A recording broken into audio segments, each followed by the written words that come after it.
Estimado profesor, me permito dar a continuación la exposición en cuanto al primer capítulo de nuestro sector IDE, ¿cierto? Llamado Post-Fenomenología y Tecnociencia eh, dentro de las lecturas de la Universidad de Pekín.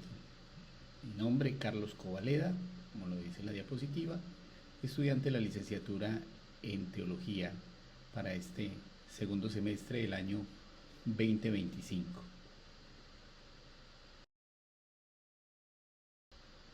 Entonces, así para iniciar, me permito decir que en este primer capítulo Don Ide, ¿cierto? Nuestro autor de referencia, introduce los fundamentos de la fenomenología, entendiéndose como una evolución crítica de la fenomenología clásica de autores base como Husserl, Heidegger y Merleau-Ponty. A diferencia, el autor plantea de la tecnología, de la fenomenología tradicional centrada en la descripción pura de la experiencia, ¿cierto? Y de propone una mirada situada en el mundo y en ese mundo contemporáneo marcado por la tecnociencia. Es decir, un contexto donde la ciencia y la tecnología se entrelazan y se configuran mutuamente, ¿cierto? Configurando lógicamente, valga la redundancia, este contexto.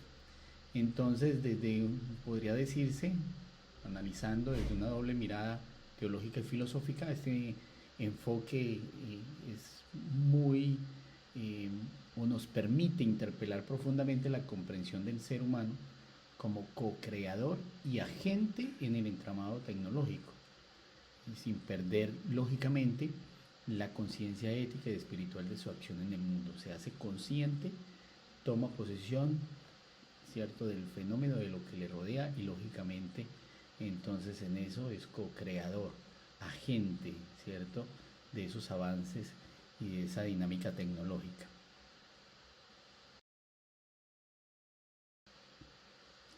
Seguido, entonces, vamos a ver algunos conceptos que propone el mismo autor dentro de este primer capítulo. El primero de ellos, posfenomenología, donde dice que no niega la fenomenología, esa fenomenología clásica, sino que la transforma, ¿cierto?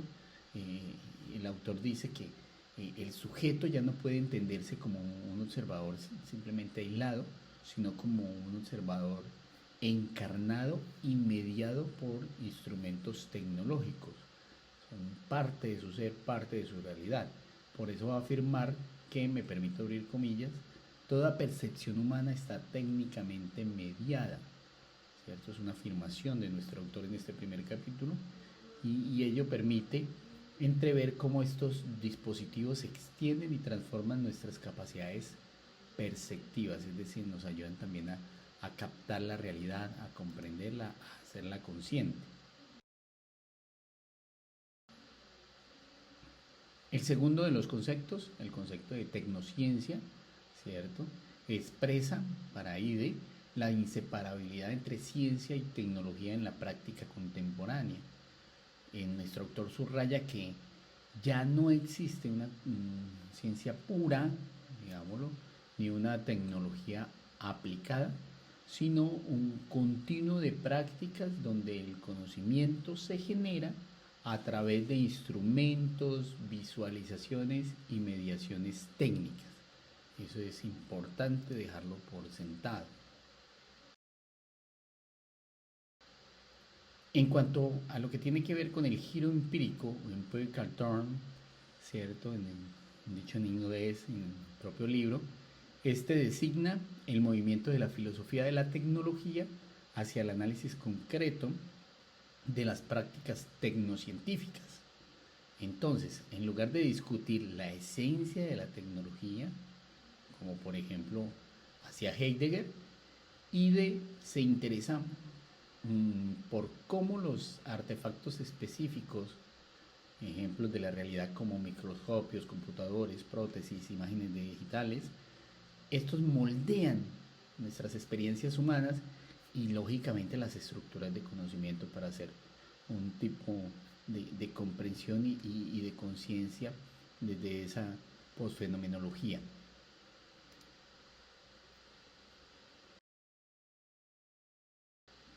Asimismo, entonces tenemos lo que él llamará agencia tecnológica, que es uno de los puntos de conflicto más ricos de este capítulo, diría yo, eh, porque IDE plantea aquí que la tecnología no es neutral, ¿cierto? Sino posee una forma de cuasi agencia, ¿no? Porque los artefactos influyen en las decisiones y percepciones, lógicamente también en los comportamientos humanos, y todo esto configurando nuevas formas de acción compartida entre humanos y tecnologías. Tenemos como ello base las redes sociales.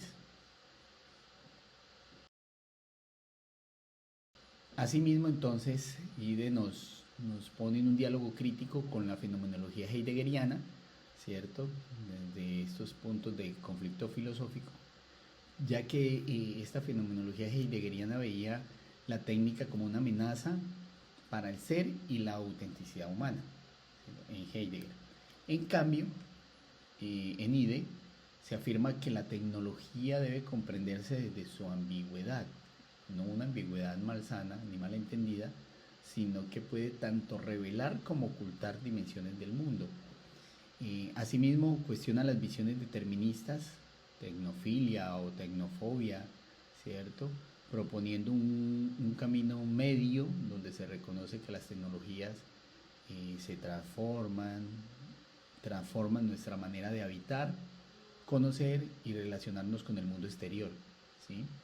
Este debate se inscribe en la tensión entre el ideal de control racional sobre la naturaleza, esto heredado por toda la dinámica de la modernidad, el pensar de la modernidad, el ser de la modernidad, y la creciente conciencia de que somos codependientes de las mediaciones técnicas que nos constituyen, ¿sí? Por ejemplo, podríamos hablar hoy que el celular se ha convertido prácticamente en una extensión del cuerpo humano, por ejemplo, y no lo podemos condenar, ¿cierto?, por ese afán racional, sino que ha de comprenderse como un sistema de codependencia que hoy es parte fundamental también del comprender y del entender el mundo.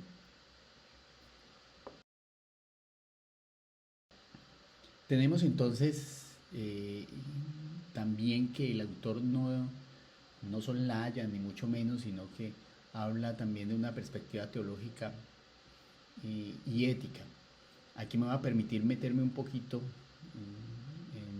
digamos, en mi mirada teológica anglicana, ya que soy sacerdote católico anglicano, y desde ese análisis y desde esta mirada, diría yo que este capítulo nos invita a contemplar el misterio de la encarnación humana en un mundo tecnificado, uniendo esa mirada teológica y ética, ¿sí? La mediación tecnológica no destruye de ninguna manera la relación con lo divino, ¿sí? No puede entenderse de ninguna manera eso, sino más bien es un desafío a reinterpretar, o sea, a hacer reinterpretada esa relación con lo divino, ¿sí?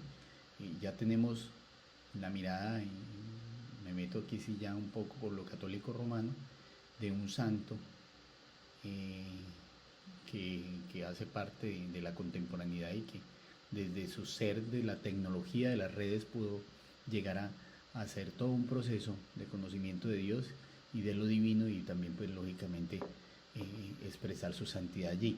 Entonces, por eso me permito decir también que el creyente contemporáneo vive su fe en una red de mediaciones, dispositivos, redes sociales, imágenes, ¿cierto? Que esto permite reconfigurar la experiencia del encuentro con el otro, con lo otro, y lógicamente con Dios como creador, y pues a donde volverá nuestra esencia, nuestra alma, ¿cierto? Entonces, la posfenomenología ofrece un lenguaje para discernir cómo la gracia puede actuar también en las mediaciones tecnológicas, cuando éstas, lógicamente, las orientamos al bien común y al cuidado de la creación. Ya puse en el ejemplo de este santo Carlos Acutis, si no estoy mal en su nombre. Entonces, como conclusión, diría yo que este primer capítulo de nuestro autor Don Ide constituye una invitación a repensar el lugar del ser humano en esta era tecnocientífica, ¿cierto? Cuando habla del giro empírico, en el buen sentido dice que hay que desplazar esa filosofía hacia prácticas concretas, hacia esa agencia tecnológica donde nos recuerda que las máquinas no son simplemente herramientas, sino coactores en nuestra experiencia del mundo, tanto de toma de conciencia como de aprehensión. Como sacerdote católico anglicano y lógicamente teólogo en formación, terminando, estando en el 10º semestre de la licenciatura y teniendo la oportunidad de esta lectiva, leo en IDE una llamada al discernimiento. ¿Cuál es? Reconocer la tecnociencia como, no como enemiga de la fe, sino como espacio de mediación donde el ser humano continúa su vocación creadora, lógicamente, en diálogo con la sabiduría divina que habita en toda forma de conocimiento y experiencia humana, ¿cierto? Y que le rodea y que el ser humano permite adherirse.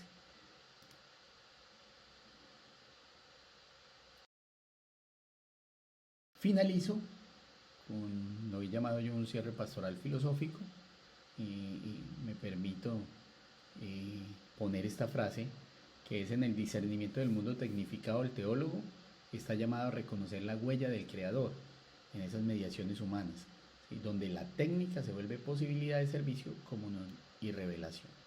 Debemos de entenderla desde allí.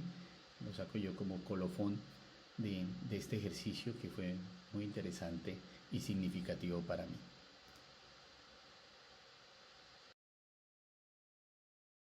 Agradezco profundamente su atención y la oportunidad de haber hecho este ejercicio de una mirada filosófica, teológica, crítica, frente a un tema tan álgido y de profundo mirar, ¿cierto? Que es menester analizar como es todo lo que tiene que ver con la tecnociencia, medios, mediaciones tecnológicas que nos permiten hoy acercarnos y asumirlas profundamente en nuestro ser para comprensión y para asimilación, aprehensión y contribución a tomar conciencia del logos, ¿cierto? De la palabra, pero también del fenómeno llamado realidad que vivimos en esta contemporaneidad. Muchas gracias.